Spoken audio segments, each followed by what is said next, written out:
Hello everyone.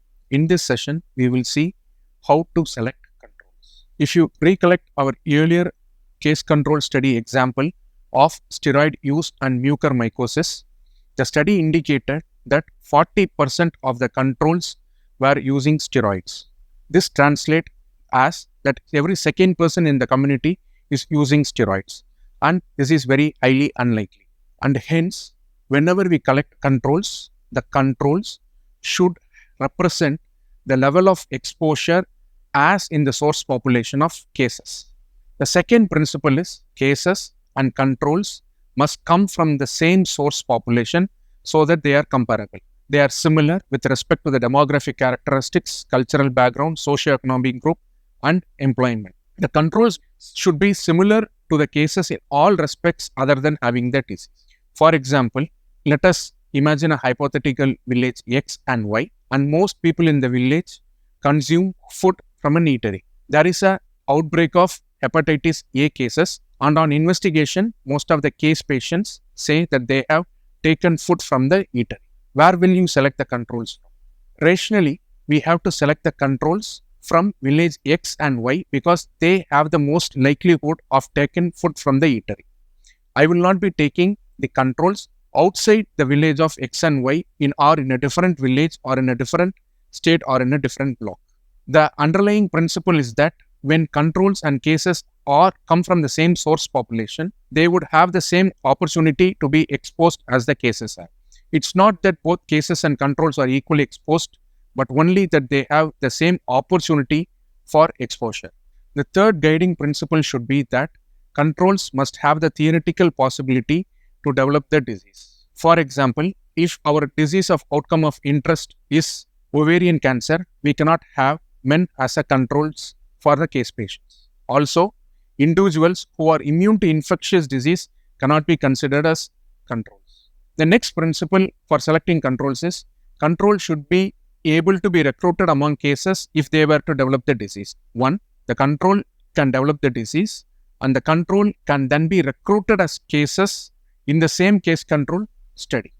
Sources of controls. Where can we recruit the controls? It can be either hospital-based or non-hospital based. In hospital-based, we can recruit patients with other diseases as controls. In non-hospital based, that is population-based, we can sample from the general population to select controls. But much easier option is case-based, where friends and siblings or neighborhood resident of the case can be taken as a control. We will see them in detail. In a case control study, to determine association between smoking and lung cancer, the controls selected were emphysema patients. Will the exposure in the control group be similar to the general population? The answer is no. We all know that one of the risk factors for emphysema is smoking. So, the level of smoking in the controls that we have selected will be higher than in the source population from where the cases come. So, one of the disadvantages of selecting controls from a hospital based is they might not be representative of the source population from where the cases come. But it is very convenient and the reference population will be very similar to the cases.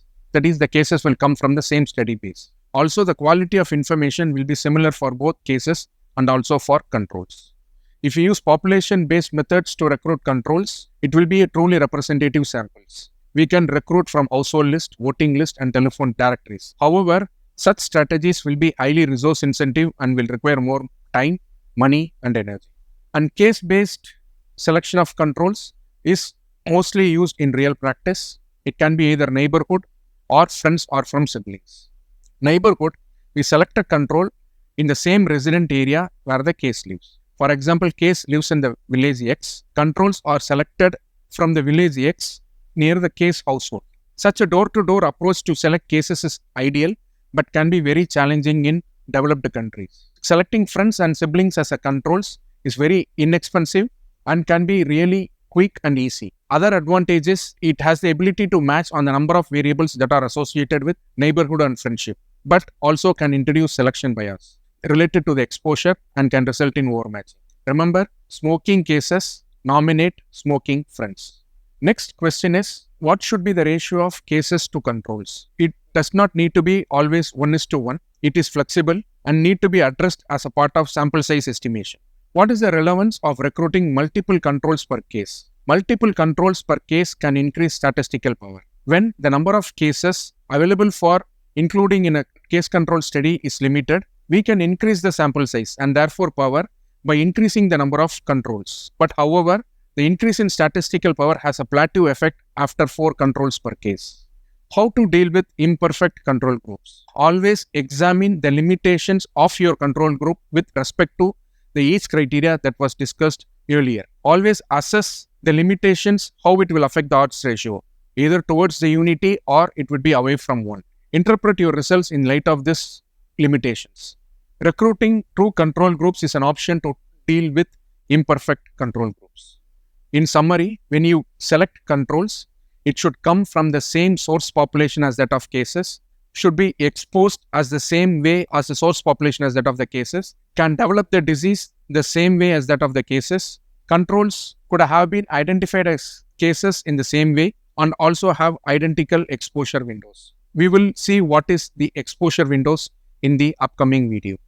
Thank you.